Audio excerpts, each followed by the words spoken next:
আজি সপ্তম শ্ৰেণীৰ গণিতৰ এটা পাঠৰ ওপৰত আলোচনা কৰিম আৰু পাঠটো সংখ্যাৰ লগত জড়িত।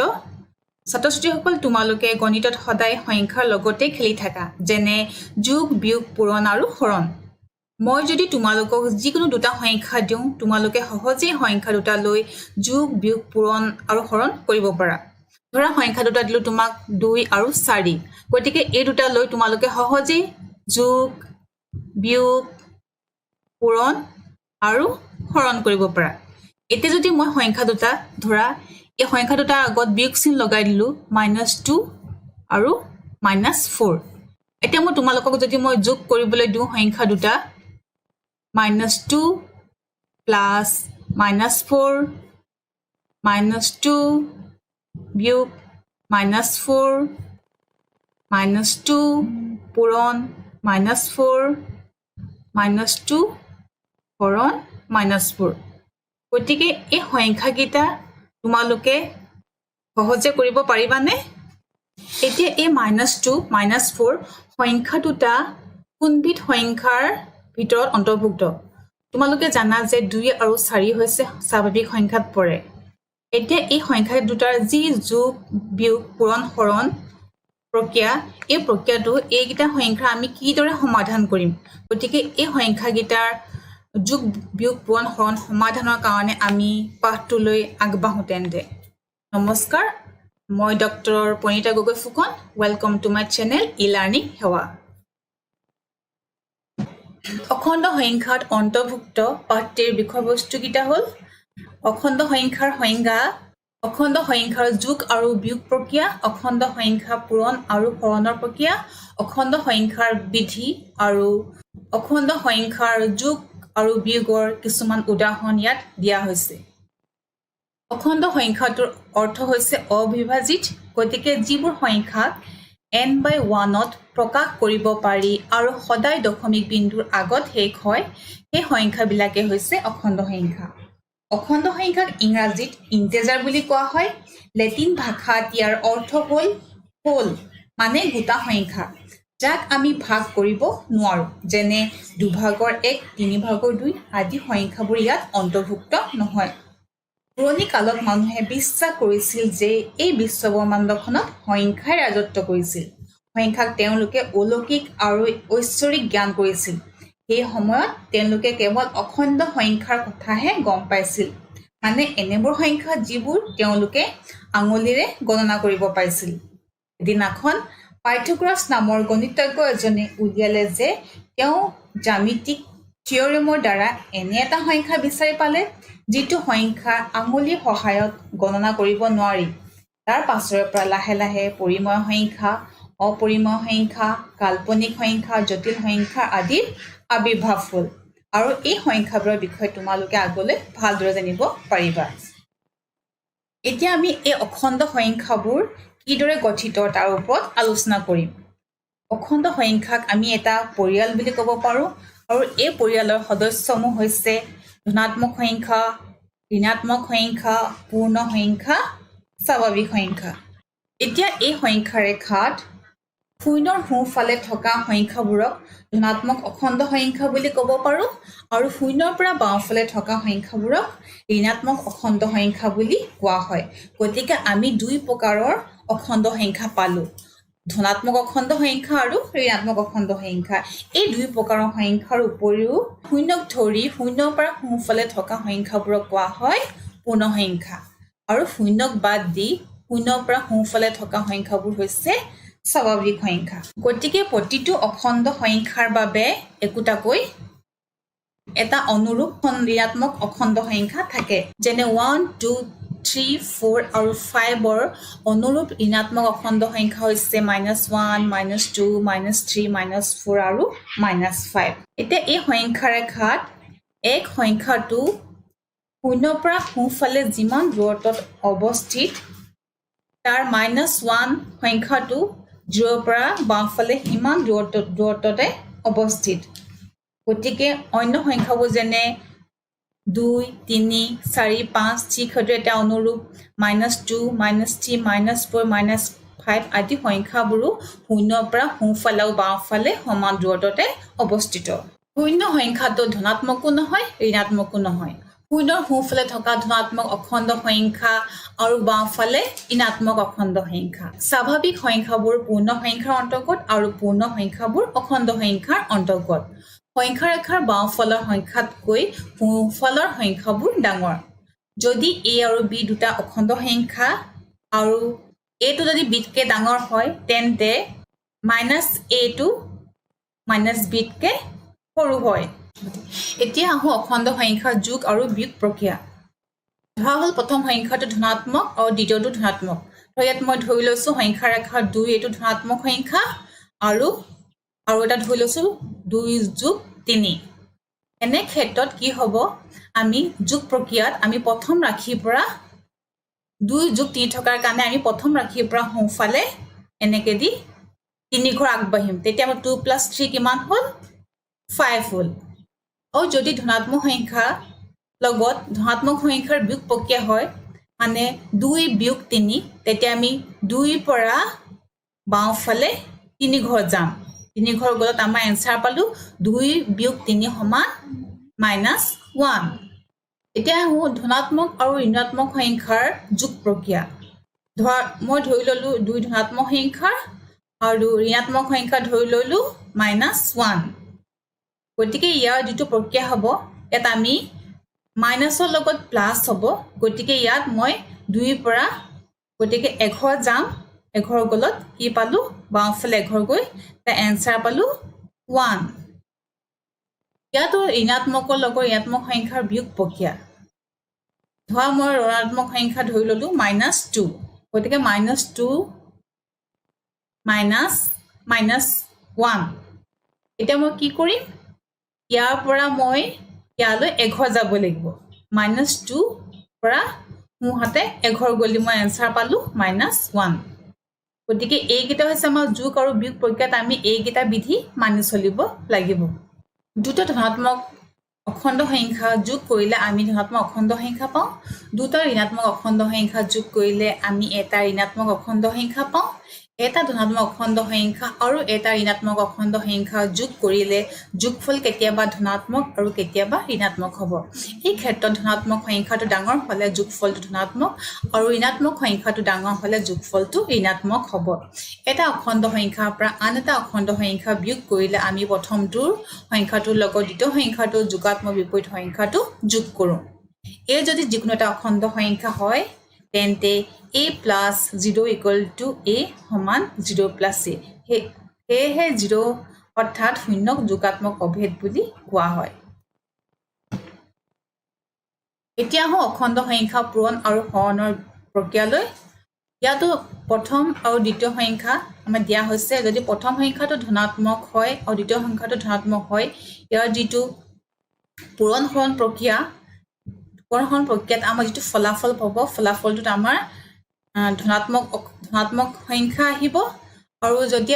ধনাত্মকৰ লগত ঋণাত্মক সংখ্যাৰ পূৰণ হৰণ প্ৰক্ৰিয়াটোত ফলাফলটোত আমাৰ ঋণাত্মক অখণ্ড সংখ্যা আহিব আৰু ঋণাত্মক আৰু ধনাত্মক সংখ্যাৰ পূৰণ আৰু হৰণ প্ৰক্ৰিয়াত ফলাফলটোত আমাৰ ঋণাত্মক অখণ্ড সংখ্যা আহিব আৰু ঋণাত্মক আৰু ঋণাত্মকৰ পূৰণ আৰু হৰণ প্ৰক্ৰিয়াটোত ফলাফলটোত আমাৰ ধনাত্মক অখণ্ড সংখ্যা আহে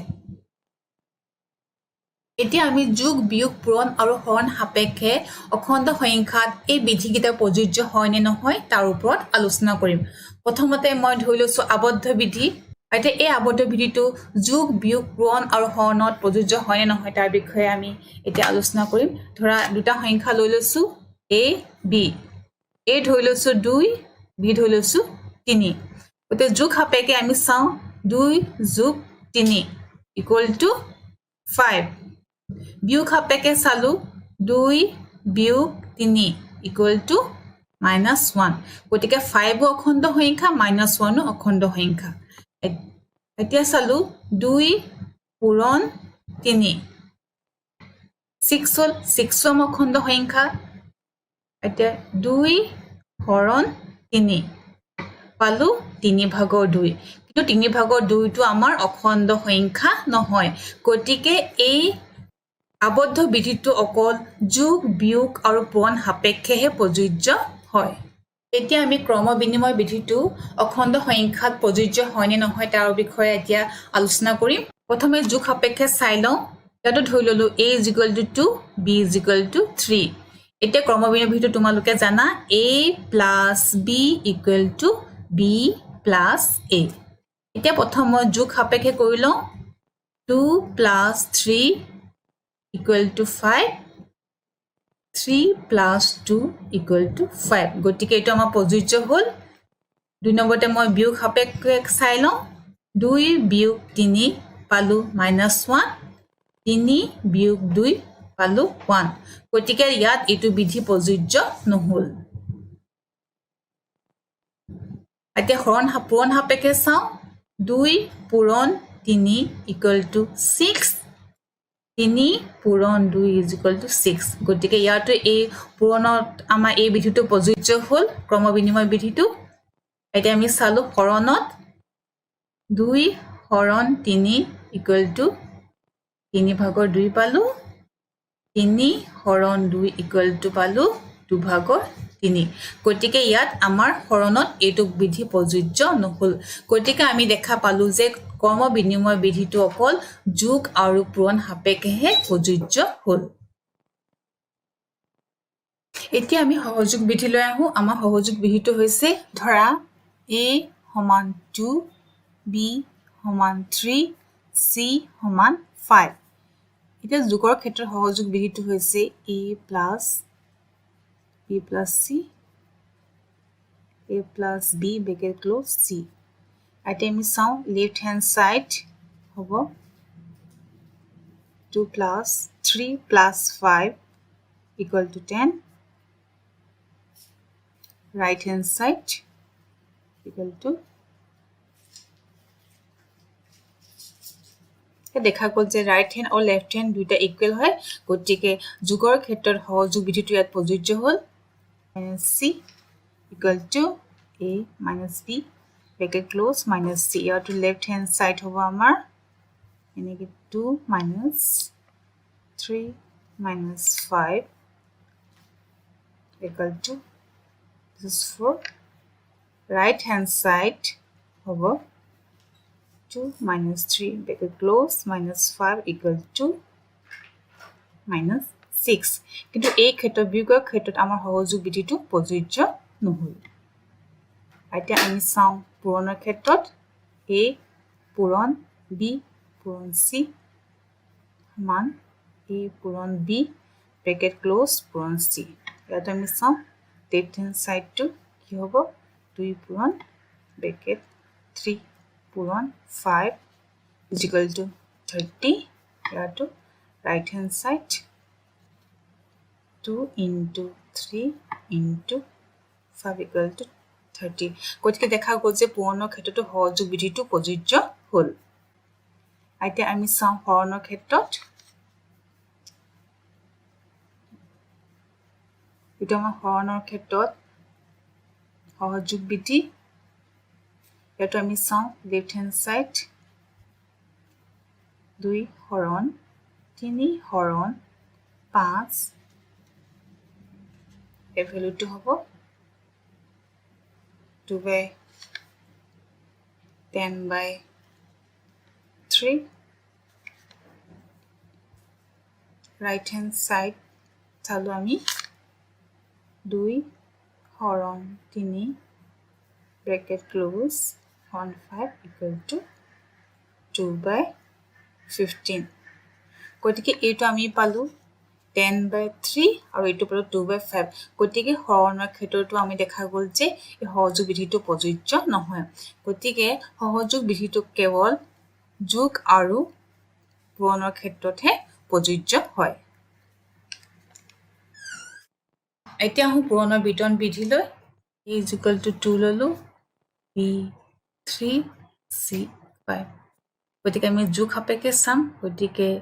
a × b + c অৰ্থাৎ 2 3 + 5 হ'ল 16 হ'ল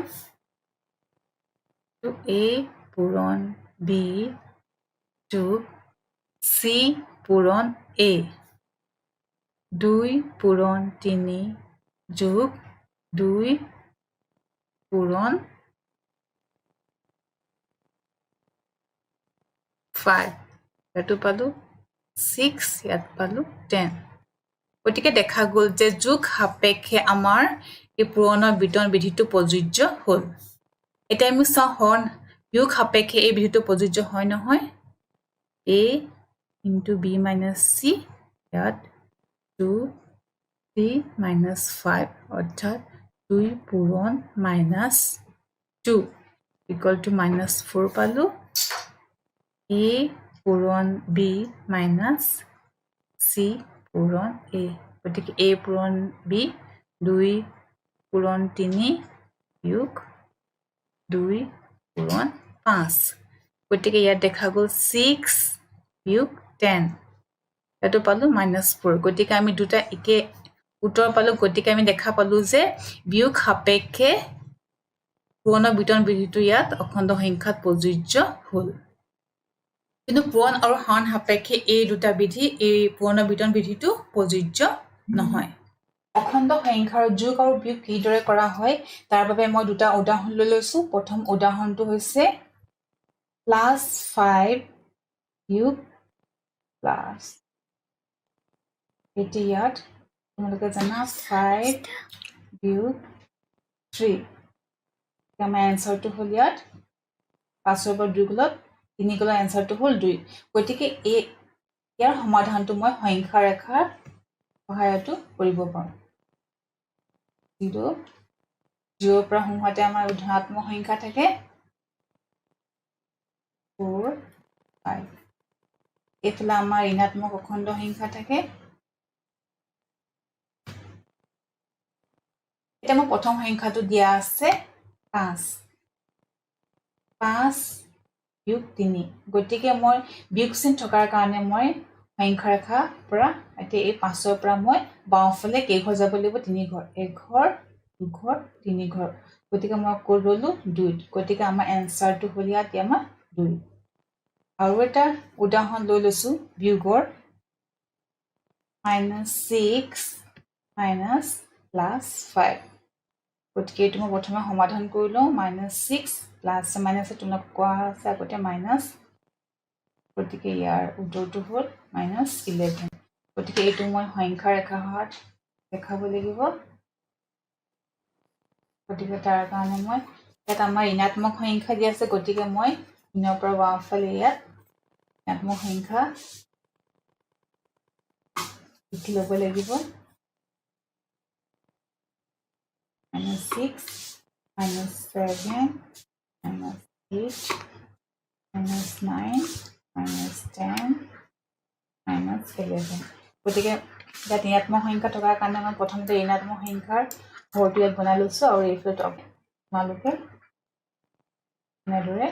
ধনাত্মক সংখ্যাকেইটা সংখ্যা ৰেখাত লিখি ল'বা এতিয়া মই প্ৰথম সংখ্যাটো দিয়া আছে -6 গতিকে মই -6 লৈ গ'লোঁ তাৰপিছত আমাৰ কি চিন আহিলে বিয়োগ চিন থকাৰ কাৰণে আমি এই সংখ্যাটোৰ পৰা বাওঁফালে যাম বাওঁফালে কেইঘৰ যাম 5 থকাৰ কাৰণে 5 ঘৰ যাম 1 ঘৰ 2 ঘৰ 3 4 5 গতিকে আমি উত্তৰটো পালো -1 গতিকে তোমালোকে এইদৰে সংখ্যা ৰেখা ব্যৱহাৰ কৰিও অখণ্ড সংখ্যাৰ যোগ আৰু বিয়োগ তোমালোকে সহজভাৱে কৰিব পাৰিবা আজি আমি পাঠটিত অন্তৰ্ভুক্ত অখণ্ড সংখ্যাৰ লগত জড়িত সকলোখিনি কথাই আলোচনা কৰা হ'ল অখণ্ড সংখ্যা কি অখণ্ড সংখ্যাৰ যোগ প্ৰক্ৰিয়া বিয়োগ প্ৰক্ৰিয়া হৰণ প্ৰক্ৰিয়া পূৰণ প্ৰক্ৰিয়া কিদৰে সমাধান কৰা হয় তাৰ বিষয়েও আলোচনা কৰা হ'ল লগতে তোমালোকৰ সুবিধাৰ কাৰণে দুটামান উদাহৰণ ইয়াত আমি বুজাই দিয়া হ'ল আশা কৰোঁ তোমালোকে তাৰ পৰা কিছু লাভৱান হ'বা আৰু যদি কিবা তোমালোকৰ ক'বলগীয়া থাকে তেতিয়াহ'লে মোক কমেণ্টত জনাবা ধন্যবাদ